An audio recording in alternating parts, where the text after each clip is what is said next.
Avelino. Paolo. Nakakatawa nung sinabi. Balang araw, matitikman din kita. Ang dami ng tira ng mga bading dito sa Madami kinilig eh. Si Alex muna. Yes, ma'am. Ikaw ba, Alex? Teacher. Magalang lang po. Gusto mo rin, habang buhay mo na ba gusto gawin itong mga kontrabida rules mo, Alex? Hindi naman, pero habang buhay na ako walang choice. Siyempre, doon ang work, gawin natin ng maayos. Work is work. Of course. And very effective at it. Pati bida effective din ako. Yeah. Try nyo lang. Try nyo naman. Pwede na, okay na. Pwede daw ako leading man kung gusto ko mag-shift. Meron bang occupational hazard ang pagiging kontrabida, Alex, bilang ikaw ang nagpapahirap sa buhay ng bida? Well, ang masarap lang kontrabida talaga, sa totoo lang. Mas maaga kang umuwi sa taping. Tapos agad ng mga eksena. Yung bida laging puyat, yung ganyan. Oh. Nakawawa. Pero Paolo, hindi ka ba natatakot na kapag kontrabida ka baka mamaya bigla na lang may hindi makapagpigil manampal na lang sa sobrang galit dun sa karakter mo? Hindi naman, kasi ibig sabihin rin kung may nanampal sa akin, ibig sabihin effective ako bilang kontrabida. Gusto mo ba sampaling kita ngayon?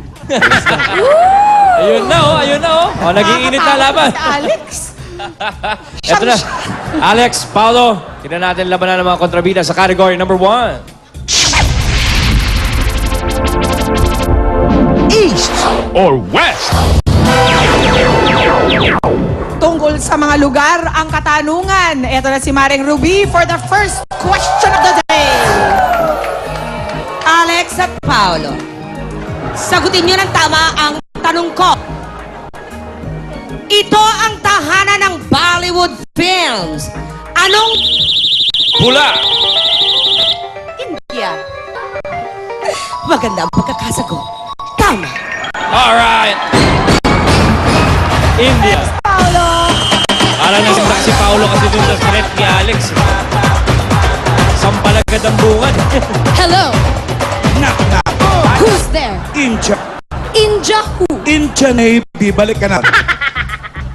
Nakauna na ang Team Pula. Sino bang panagot mo dyan? Alan K? Eto na. Kontrabida kay Oral bilang Rocky Vergara sa bansang gito. Kevin Santos. Yun si Kevin sa puti. Julia. Ang aking sunod-sunod ay naging kontrabida kay Luna at Celestina bilang Donita sa Luna Mystica. Miss Iwa mo to. Yun, Ay, si Iwamoto. Naging kontrabida rin si Iwa kay Darna. Oo. Nakaranas ka ba, Iwa, na parang napagalitan ka or nabuisit sa'yo yung isang fan, halimbawa ni Marian? Ikaw talaga, iwanan ako walang iya mo. Hindi lang naman kay Marian. May iba din na medyo kinikimkim na yung galit sa akin sa mga past na naging characters ko. mo. Minsan pag nagmamahal ako, kinukurot ako, may mga gano'n na, ikaw, inaawag mo si ganito, inaawag mo si, nagtatrabaho lang po, wait lang po, gano'n. Ganun talaga yun. Minsan dinidibdib nila, minsan nakakatuwa din kasi, alam mo yun, kahit nasaktan ka, bongga pa rin kasi effective. bongga, gusto mo lang, di ba? Gano'n. Convincing. Ikaw, Kevin, hindi ka ba nahahamon ng mga suntukan? Halimbawa, yung sinusubukan yung pagiging kontrabida mo? Actually, marami nagsasabi sa akin na ano ka ba man tao ka, napakasama mo. Sinasabi sa akin gano'n na gusto mo, ako na lang maging sa'yo, ako na manakit sa'yo. Ay, may gano'n. Hindi ba parang mas may appeal sa mga girls yung yung kontrabida? Bad boy. Oo, kasi bad boy.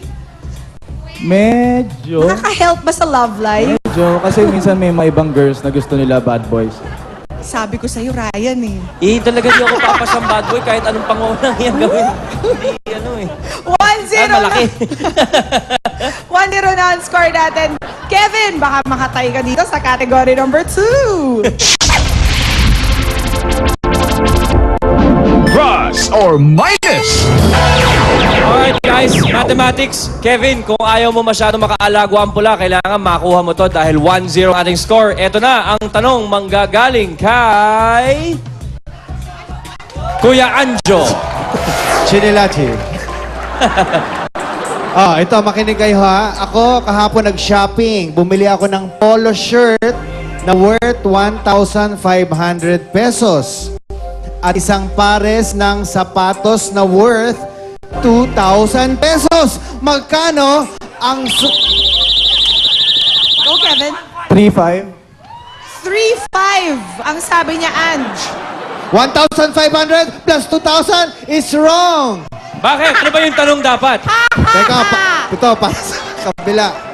Sorry. Magkano ang sukli ko sa 5,000 pesos? 1,500. Hoy, panimik kayo dyan. 1-5? 1,500, sige. Tatanggapin natin yan. 1,500. Correct!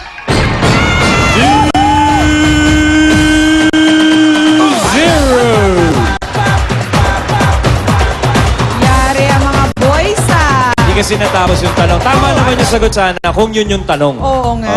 Alan K. Paano ba yan? Ganito boys ha. Bad boy nga tayo. Zero naman tayo. Mahal naman tayo ng paraan.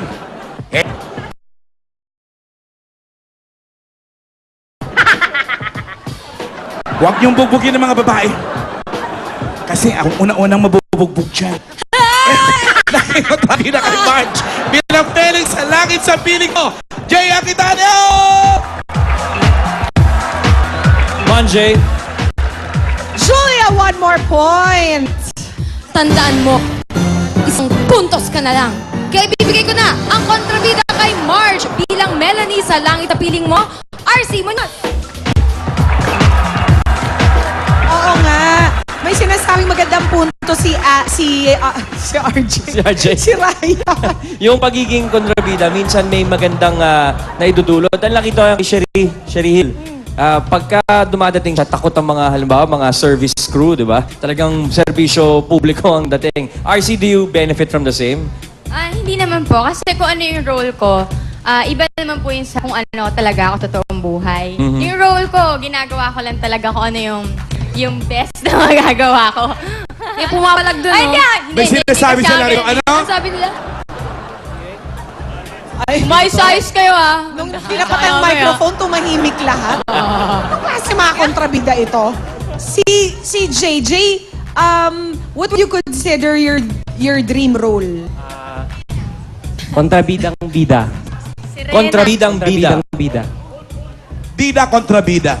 Meron ka bang parang type na kontrabidahan na actor? Meron. Sino? Si Ars Munoz. Ayun na. Ngayon na daw. Ay, ayan na. Ito na. 2-0.